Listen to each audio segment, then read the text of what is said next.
സുഹൃത്തുക്കളെ, മൂകാംബിയുടെ ഈ സ്നേഹപ്പൊതി ഞാൻ ഒരുക്കുന്നത് വളരെ സ്പെഷ്യലായിട്ടുള്ള ഒരാൾക്ക് വേണ്ടിയിട്ടാണ്. ചെറുപ്പം തൊട്ട് ഞാൻ ഒരുപാട് കേട്ടിട്ടുള്ള ആളാണ് ദിൽന ചേച്ചി. അതേപോലെ തന്നെ ദിൽന ചേച്ചിയുടെ കുറേ കഥകളും. പക്ഷേ നേരിട്ട് ഞങ്ങൾക്ക് കാണാനും ഇങ്ങനെ സംസാരിക്കാനും മൂകാംബി ഒരു കാരണമായിട്ട് മാറി. പ്രായം കൊണ്ട് നമ്മൾ നല്ല ജനറേഷൻ ഗ്യാപ്പ് ഉണ്ടെങ്കിലും ഞാനും ചേച്ചി സംസാരിച്ച് വന്നപ്പോൾ നമ്മൾ ഒരേ വൈബായിട്ട് മാറി. തലേ ദിവസം സംസാരിച്ച് നിന്ന ആളെ പോലെയായിരുന്നു ഞങ്ങൾ സംസാരിച്ചിരുന്നത്.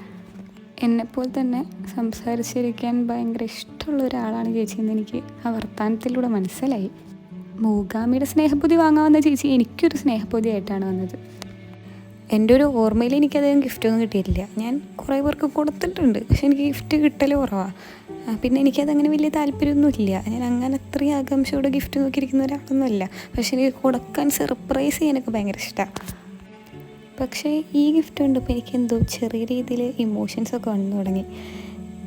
ഒരു പാതിരാത്രിയിൽ പെട്ടെന്നെടുത്ത മൂകാംബി എന്നുള്ള എൻ്റെ തീരുമാനം ഇങ്ങനെ ആളുകൾ സ്വീകരിക്കുന്നു, അതേപോലെ തന്നെ ഇങ്ങനെ എന്നെ സ്നേഹിക്കുന്നു, അതൊക്കെ ആലോചിച്ച് എനിക്ക് ഭയങ്കര എന്തൊക്കെയോ പോലെ ആയിരുന്നു. എല്ലാ കാലവും ഒരേപോലെ ആവില്ലല്ലോ. എന്നേലൊക്കെ നമ്മൾ രക്ഷപ്പെടും. നമ്മൾ കഷ്ടപ്പെട്ട് കഴിഞ്ഞാൽ അതിനുള്ള ബെനിഫിറ്റ് നമുക്ക് കിട്ടും. അത് എനിക്ക് പറയാനുണ്ട് ചെറുതായിട്ടൊക്കെ.